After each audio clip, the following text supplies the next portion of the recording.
प्रदेश और बिहार के लोग फर्जी है। ये 500 रुपया लेकर 5 लाख का इलाज करा के भाग जाते हैं। इनके एक नेता है बोजा, अवध ओझा। वो कहते हैं कि नेपाल के लोग बड़े कर्मठ है, यूपी बिहार के लोग बड़े आलसी है। वीडियो बना के उन्होंने बोला।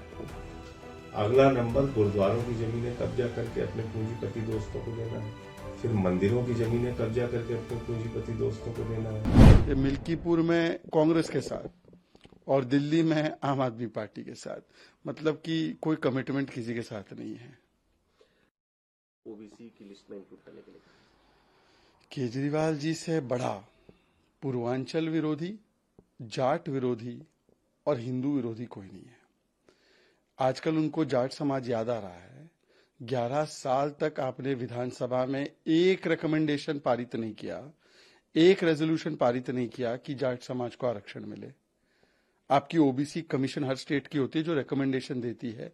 उस ओबीसी कमीशन में मेंबर नहीं है, रिपोर्ट तो दूर की बात है। 11 साल बाद याद आया और उस पार्टी को बता रहे हैं जिस पार्टी ने दिल्ली को पहला जाट मुख्यमंत्री दिया, साहिब सिंह वर्मा, जिनके लिए आपने लगातार आवेदन और प्रार्थना करने के बाद भी एक समाधि स्थल तक नहीं बनाया।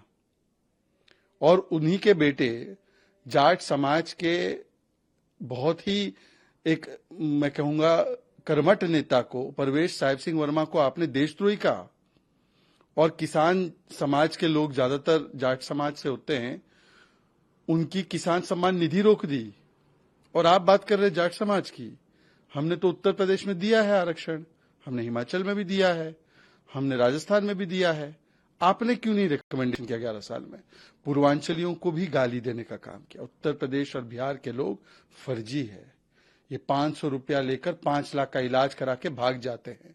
इनके एक नेता है बोजा, अवध ओझा। वो कहते हैं कि नेपाल के लोग बड़े कर्मठ है, यूपी बिहार के लोग बड़े आलसी है। वीडियो बना के उन्होंने बोला है। अब मैं पूछना चाहता हूं कि जो पूर्वांचल समाज का अपमान किया है, जाट समाज का अपमान किया है, उसके लिए माफी मांगेंगे आम आदमी पार्टी के लोग? सर, जो भी कोई दावा करने आ रहा है उसकी डंडिंग नहीं कर दी जाएगी? नहीं, देखिए, जय संविधान बोलने वाले लोग, संविधान करने वाले लोग, क्या वक्फ की जो व्यवस्था है किसी और धर्म के पास है कि जहां मर्जी करे वहां रुमाल रख दो और बस जमीन अपनी, फिर वक्फ ट्राइब्यूनल में जाए? क्या ईसाइयों के पास ये अधिकार है? हिंदुओं के पास है? सिखों के पास है? पारसियों के पास है? जैन के पास है क्या? तो एक विशेष धर्म को विशेष अधिकार कैसे मिल जाए?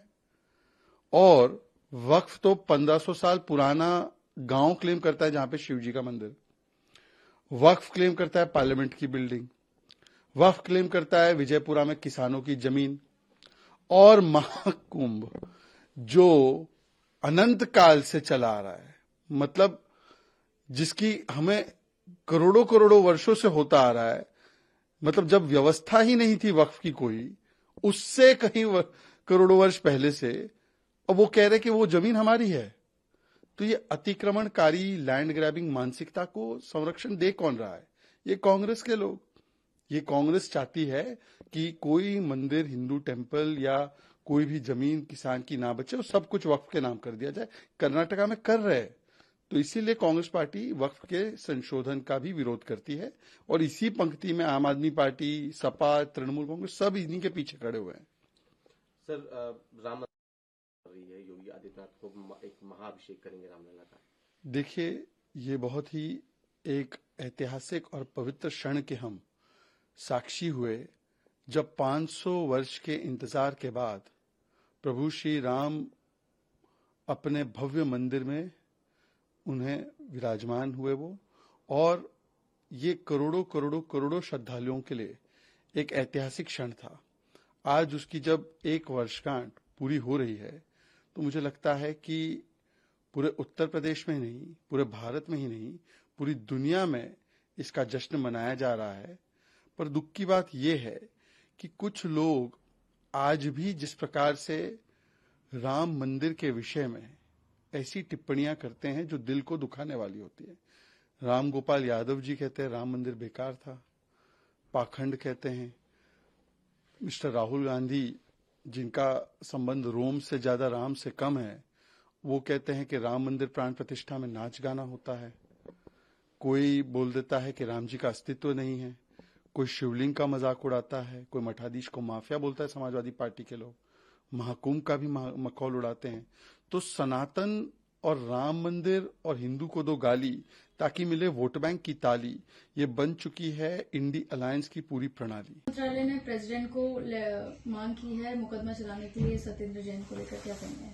देखिए, पहली बात तो इस बात से ये साबित होता है कि सत्येंद्र जैन की गिरफ्तारी, अरविंद केजरीवाल की गिरफ्तारी पूरी तरीके से अवैध थी, दुर्भावना से प्रेरित थी और प्रधानमंत्री जी मोदी सरकार के द्वारा जानबूझकर दोनों नेताओं की गिरफ्तारी कराई गई, क्योंकि 23 महीने जेल में रखने के बाद, लगभग 2.25 साल के बाद आप सत्येंद्र जैन के मामले में सैंक्शन ले रहे हैं। वो भी तब जब हमारे वकील ने कोर्ट में विरोध दर्ज किया कि ये गिरफ्तारी अवैध है, न उनके घर से कुछ बरामद हुआ। 23 महीने आपने उनको जेल में रखा, उनको जमानत भी मिल गई और अब आप सैंक्शन मांग रहे हैं, राष्ट्रपति महोदय से अनुमति मांग रहे हैं। यही काम आपने अरविंद केजरीवाल जी के मामले में किया। तो बार बार जो हम लोग कह रहे हैं कि ये इस ईडी की गिरफ्तारी के पीछे का मकसद सिर्फ और सिर्फ आम आदमी पार्टी को खत्म करना था और इसके लिए प्रधानमंत्री जी को देश से माफी मांगनी चाहिए, सत्येंद्र जैन के परिवार से माफी मांगनी चाहिए, दिल्ली के लोगों से माफी मांगनी चाहिए कि उन्होंने दिल्ली का काम बाधित किया। एक मंत्री की गिरफ्तारी विदाउट प्रायर सैंक्शन, एक चीफ मिनिस्टर की गिरफ्तारी विदाउट प्रायर सैंक्शन, ये मेरे ख्याल से पूरी तरीके से गलत हुआ और जिस गलती को अब गृह मंत्रालय और मोदी सरकार मान गई है। प्रधानमंत्री मणिपुर को लेकर बीजेपी कह रही है कि राज्यपाल की रिपोर्ट के बाद भारत की राष्ट्रपति मुर्मू ने मणिपुर की राज्य विधानसभा को निलंबित कर दिया। इसका मतलब ये है कि मणिपुर विधानसभा को भविष्य की किसी तारीख से बहाल किया जा सकता है। सस्पेंडेड एनिमेशन में उन्होंने रखा है असेंबली को। अब देखिए, जब वो नई, अभी पहले वहां की स्थिति सामान्य हो, उसके बाद कब सरकार गठित होगी देखते हैं। सर, वक्फ संशोधन विधेयक को लेकर बीजेपी कह रही है कि इसके नाम पर संपत्तियों का अतिक्रमण कर रहे थे। देखिए, बीजेपी के लोगों ने तो खुद आपने देखा होगा, अयोध्या के अंदर प्रभु श्री राम के नाम पर जमीनों के नाम पे धांधली करने का काम किया। हमने उसके सारे प्रमाण रखे थे और ये अभी वक्फ तक का मामला नहीं है। आप याद रखिएगा मेरी बात को, और इस देश के लोगों से मैं कहना चाहता हूं, अगला नंबर गुरुद्वारों की जमीनें कब्जा करके अपने पूंजीपति दोस्तों को देना है, फिर मंदिरों की जमीनें कब्जा करके अपने पूंजीपति दोस्तों को देना है, फिर चर्चों की जमीनें कब्जा करके अपने पूंजीपति दोस्तों को देना है। तो अभी तो वक्फ की संपत्तियों को कब्जा करने का ये बिल जो लाया जा रहा है, ये तो एक शुरुआत मात्र है। इसके आगे के परिणाम बहुत गंभीर हैं, क्योंकि प्रधानमंत्री जी का और इस सरकार का मकसद है कि सारी जमीनों को कब्जा करके अपने दोस्तों को देना, अडानी जैसे पूंजीपतियों को देना। उसकी ये शुरुआत है। ठीक है।